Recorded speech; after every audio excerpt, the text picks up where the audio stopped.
Bienvenue à la Fabrique du Bonheur avec Sandrine. Maman de famille nombreuse avec nos 6 enfants, la question la plus fréquente à laquelle je suis confrontée est « Mais comment tu fais pour accorder du temps à chaque enfant individuellement ?» Pour répondre à cette question, je vous explique comment je fais et je vous donne mes astuces pour profiter de chacun de vos enfants dans ce podcast. Le point commun de chacune de mes astuces réside dans le fait de prendre la décision de passer du temps. Pour commencer, passer du temps avec chaque enfant est d'abord un geste d'amour. À travers chaque moment de qualité, le message que je souhaite vraiment transmettre à chacun de mes enfants est « J'aime passer du temps avec toi » ou « J'aime être avec toi » ou encore « Je m'intéresse à toi et j'ai vraiment envie de te connaître ». Il n'y a pas de recette miracle pour cela. Ça passe par tout un ensemble d'éléments, d'actions et de paroles à mettre en place. Ensuite, passer du temps avec chaque enfant, c'est entretenir le lien de manière volontaire.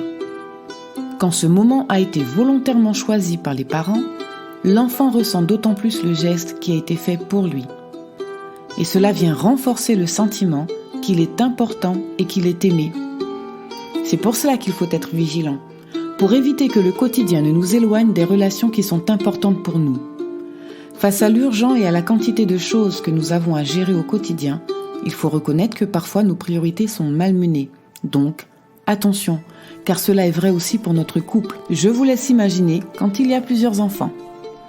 Le quotidien est d'autant plus rempli par les besoins et les demandes de chacun.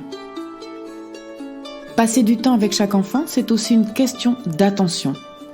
Retenez que ce n'est jamais la quantité, mais la qualité qui compte.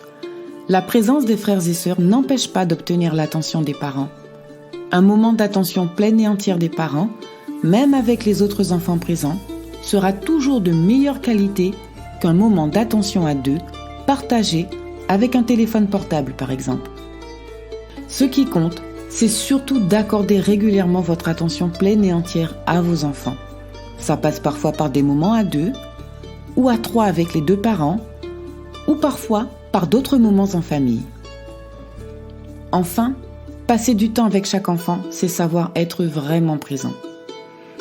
Clairement, la plus grande difficulté en tant que maman est de se libérer du temps pour être vraiment présente sur le moment. C'est-à-dire réussir à gérer les impératifs du quotidien et toutes ces choses qui réclament de rester quand même une mère attentive et présente. Bref, il me semble plus important de dégager du temps et de l'attention pour tous mes enfants plutôt que pour un seul d'entre eux, même si l'un n'empêche pas l'autre. Et vous, que pensez-vous du fait de passer du temps avec chaque enfant individuellement ?